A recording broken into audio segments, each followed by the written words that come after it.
अमृत की धारा है धारा, जो देती दुखों से किनारा। ओम शांति। मुरली मंथन हम 4 हिस्सों में करेंगे: ज्ञान, योग, धारणा और सेवा। ज्ञान मंथन आसान करने के लिए उसे 7 हिस्सों में बांटा गया है। पहला है परमात्मा, दूसरा है आत्मा, तीसरा है त्रिलोक और त्रिमूर्ति, चौथा है कल्पवृक्ष, पांचवा है सृष्टि चक्र, छठा है सीढ़ी या फिर भारत के उत्थान और पतन की कहानी, और सातवां है गीता और गीता के भगवान। आज 29 अगस्त 2020। आज ज्ञान में बाबा परमात्मा, आत्मा, कल्पवृक्ष और सीढ़ी या फिर भारत के उत्थान और पतन की कहानी, इन विषयों पर समझाते हैं। आज के महावाक्य है: मीठे बच्चे, अविनाशी ज्ञान रत्न धारण कर अब तुम्हें फकीर से अमीर बनना है। तुम आत्मा हो रूप बसंत। ज्ञान में पहले है परमात्मा। बाबा का असल नाम है कल्याणकारी शिव। बाबा समझाते हैं कि उनको विश्वनाथ नहीं कहेंगे। बाबा विश्वनाथ बच्चों को बनाते हैं, बाबा नहीं बनते। उनका घर तो एक ही ब्रह्म तत्व है। वे स्वर्ग में नहीं आते, न वो नाथ बनते हैं। उन्हें कहते ही है शिव बाबा। बाबा का पार्ट है पतित को पावन बनाने का। वे जन्म मरण रहित है, अभी आकर ब्रह्मा में प्रवेश करते हैं। दूसरा है आत्मा। आत्मा रूप बसंत है। आत्मा ही धारण करती है।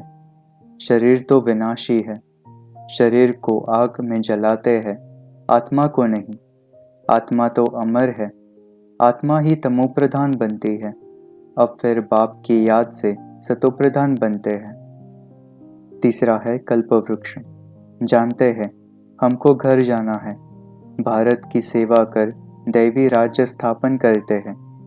इस समय शिव बाबा ब्रह्मा के तन में आकर पढ़ाते हैं। ब्रह्मा भगवान व देवता नहीं है, वे तो पतित थे। बाप ने पतित शरीर में प्रवेश किया है। झाड़ में ऊपर चोटी में खड़े हैं। पतित है फिर नीचे, पावन बनने के लिए तपस्या कर फिर देवता बनते हैं। तपस्या करने वाले हैं ब्राह्मण। ब्रह्म कुमार कुमारियां सब राजयोग सीख रहे हैं। चौथा है सीढ़ी। भक्ति करते करते बेगर बन गए हैं। वह बेगर फकीर और है, तुम और किस्म के बेगर्स हो। तुम ब्राह्मण जानते हो हम विश्व के मालिक अमीर थे। जब से रावण राज्य शुरू हुआ है तो मनुष्य देह अभिमान में आ गए हैं। मैं शरीर हूँ यह पक्का हो जाता है। वह तो अपने समय पर अपनी मर्जी से एक शरीर छोड़ दूसरा लेते हैं क्योंकि आत्मा मालिक है। अभी तुम जानते हो यह तुम्हारे बहुत जन्मों के अंत के जन्म की पुरानी खाल है। 84 जन्म पूरे लिए है। कोई के 60-70 जन्म भी है, कोई के 50 भी है। त्रेता में जरूर आयु कुछ न कुछ कम हो जाती है। सतयुग में फुल आयु होती है। वहाँ ताकत रहती है तो अकाले मृत्यु नहीं होती। ताकत कम होती है फिर आयु भी कम हो जाती है। अब जैसे बाप सर्वशक्तिमान है, तुम्हारी आत्मा को भी शक्तिवान बनाते हैं। बाप से शक्ति का वर्षा लेते हो। पाप आत्मा तो शक्ति ले न सके, पुण्य आत्मा बनते हैं तो शक्ति मिलती है। धर्मशाला बनाते हैं कि कोई भी आए विश्राम पाए। दूसरे जन्म में सुखी रहेंगे, मकान अच्छा मिलेगा। ऐसे नहीं कि कभी बीमार नहीं होंगे। हॉस्पिटल खोली होगी तो तंदुरुस्ती अच्छी रहेगी। यूनिवर्सिटी खोली होगी तो पढ़ाई अच्छी रहेगी। यहाँ तुम पुरुषार्थ से 21 जन्मों के लिए प्रारब्ध बनाते हो।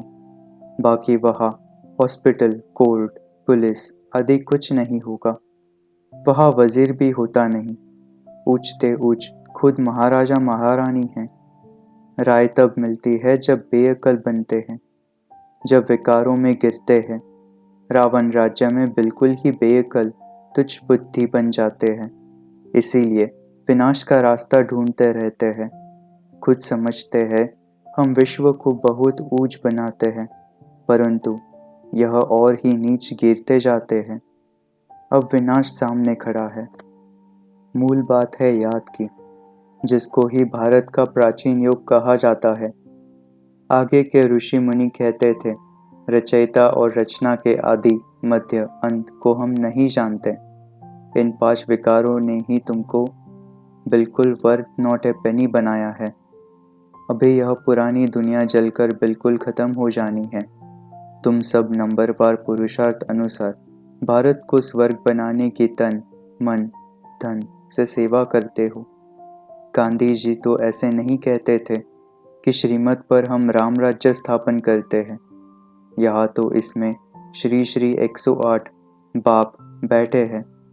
माला तो बड़ी बनती है, उसमें 108 अच्छी मेहनत करते हैं।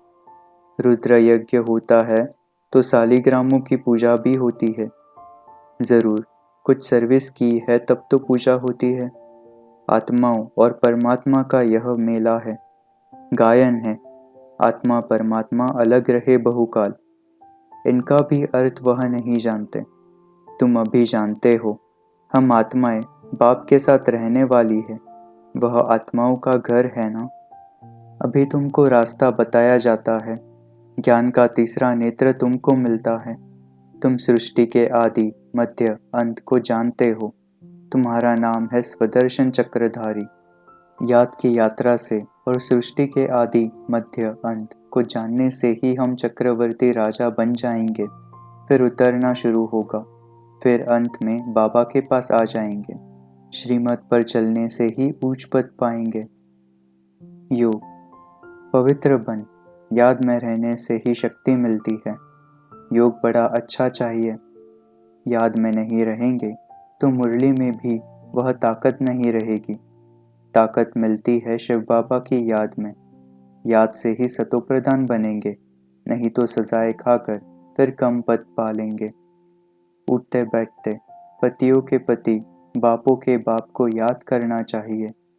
याद की यात्रा से और सृष्टि के आदि मध्य अंत को जानने से ही हम चक्रवर्ती राजा बन जाएंगे।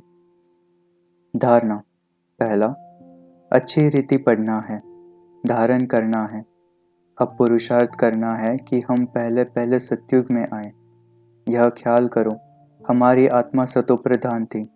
ऐसे नहीं कि सब थोड़े ही सतोप्रधान होंगे, नहीं, निश्चय से ही सतोप्रधान बनेंगे। जितना हो सके पुरुषार्थ करना चाहिए। अपने को आत्मा समझ सतोप्रधान बनना है। दूसरा, मैं आत्मा हूँ, यह निश्चय कर लो। देह अभिमान में नहीं आना है। अब गफलत छोड़ आत्मा अभिमानी बनो। तीसरा, यह 84 का चक्र बुद्धि में फिराना चाहिए। एक बाप को ही याद करना है, दूसरे कोई की याद न रहे। श्रीमत पर चलने से ही ऊंच पद पाएंगे। सेवा धारण करना भी है और कराने की कोशिश भी करनी है। याद के साथ साथ सर्विस भी करेंगे तो ताकत मिलेगी। समझो, कोई सेंटर खोलते हैं तो बहुतों की आशीर्वाद सिर पर आएगी। अपने तन, मन, धन से श्रीमत पर सेवा कर राम राज्य स्थापन करना है। सभी आत्माओं को जगाना है। अपना पैसा भी सफल कर अपना कल्याण करो तो भारत का भी कल्याण होगा। वरदान, बाप और प्राप्ति की स्मृति से सदा हिम्मत उल्लास में रहने वाले एक रस अचल भव। बाप द्वारा जन्म से ही जो प्राप्तियां हुई है उनकी लिस्ट सदा सामने रखो। जब प्राप्ति अटल अचल है तो हिम्मत और उल्लास भी अचल होना चाहिए। अचल के बजाय यदि मन कभी चंचल हो जाता है व स्थिति चंचलता में आ जाती है तो इसका कारण है कि बाप और प्राप्ति को सदा सामने नहीं रखते। सर्व प्राप्तियों का अनुभव सदा सामने व स्मृति में रहे तो सब विघ्न खत्म हो जाएगा। सदा नया उमंग, नया उल्लास रहेगा। स्थिति एक रस और अचल रहेगी। स्लोगन, किसी भी प्रकार की सेवा में सदा संतुष्ट रहना ही अच्छे मार्क्स लेना है। ओम शांति।